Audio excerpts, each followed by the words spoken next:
Dalam kick-off pertemuan WWF ke-10, Jokowi tekankan 4 hal.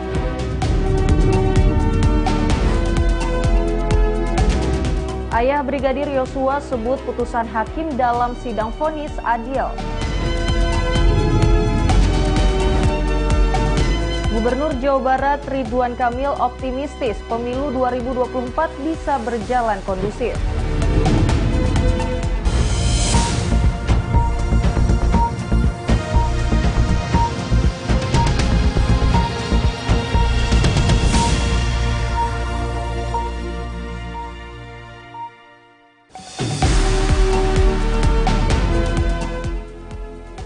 Selamat malam pemirsa, senang sekali kami dapat menjumpai Anda kembali dalam program Kilas Nusantara. 3 informasi terpilih telah kami siapkan untuk menemani waktu rehat malam Anda hari ini Rabu 15 Februari bersama saya Putri Hanifah. Berita pertama sebagai pembuka ada kabar dari Presiden RI Joko Widodo yang menerima kunjungan resmi Presiden World Water Council WWC Loic Paushan bersama delegasi seraya menerima keketuaan Indonesia untuk World Water Forum ke-10 yang berlangsung pada 18 hingga 24 Mei 2024 di Bali mendatang.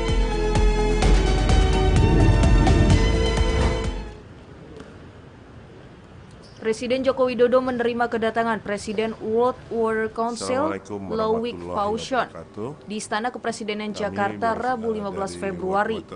Dalam pertemuan itu, Presiden menekankan 4 topik yang harus dibahas dalam penyelenggaraan World Water Forum ke-10, di mana Indonesia terpilih sebagai tuan rumah.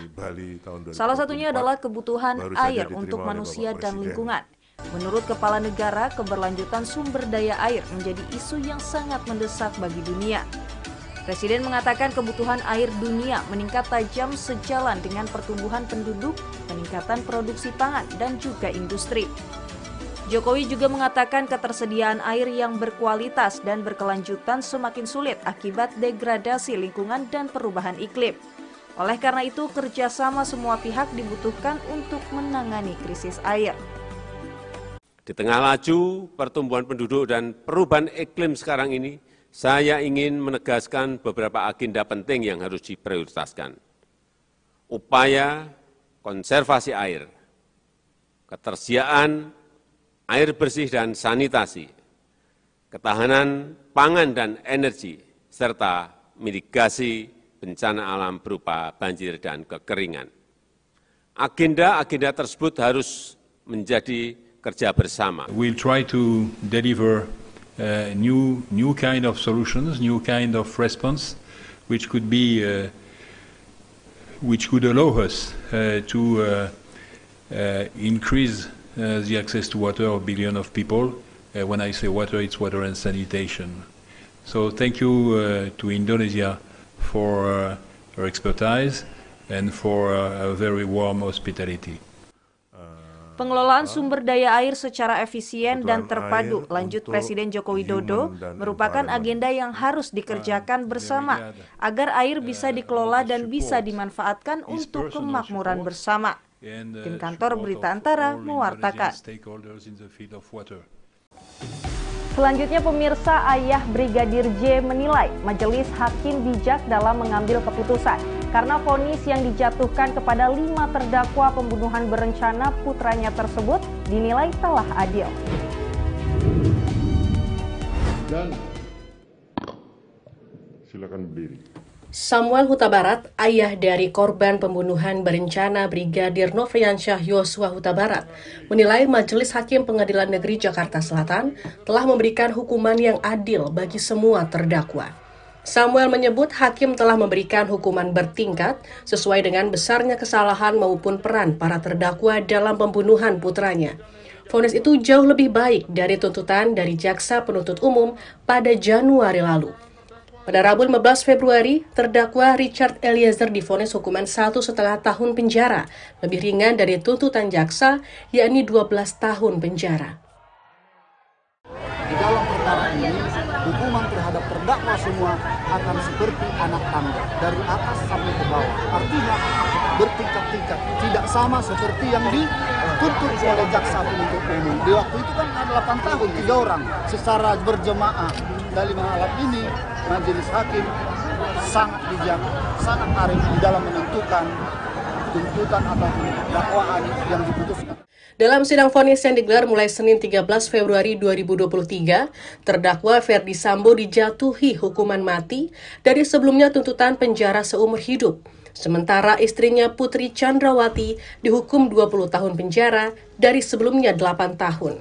Selanjutnya pada Selasa 14 Februari, terdakwa Kuat Ma'ruf dijatuhi hukuman 15 tahun penjara dan Ricky Rizal 13 tahun dari sebelumnya masing-masing 8 tahun penjara. Dari Jakarta, Cahya Sari, Pradana Putra Tampi, Kantor Berita Antara mewartakan. Kepolisian bersama Forkopimda dan 18 pimpinan partai politik peserta pemilu di Jawa Barat menggelar rapat koordinasi di Mapolda Jabar yang digagas sebagai upaya pemetaan guna antisipasi gangguan keamanan dan ketertiban masyarakat selama pelaksanaan pemilihan umum serentak yang tahapannya berlangsung di tahun ini.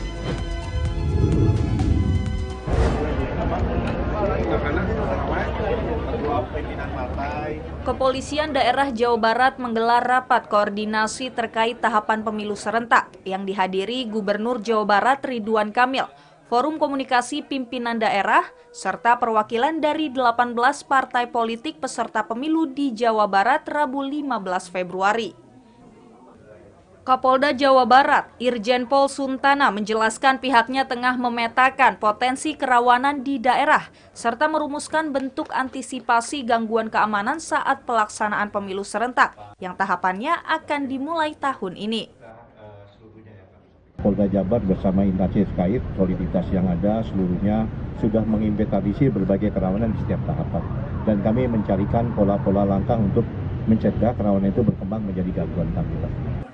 Sementara itu, Gubernur Jawa Barat Ridwan Kamil menyoroti potensi berkembangnya informasi hoaks atau berita bohong yang kerap muncul saat pemilu. Gubernur Ridwan Kamil menilai peran media sangat krusial untuk menjadi sumber informasi utama, sehingga dapat menangkal berita bohong yang beredar. Dari pengalaman 2014-2019 secara umum sangat kondusif, hanya yang meningkat adalah distorsi informasi yang menjadi sumber hoax ya. Surveinya juga mengatakan 60% dipercayai, kemudian beredar di HP-HP. Oleh karena itu rekan media khususnya satu dari pilar demokrasi ini betul-betul menjadi sumber referensi.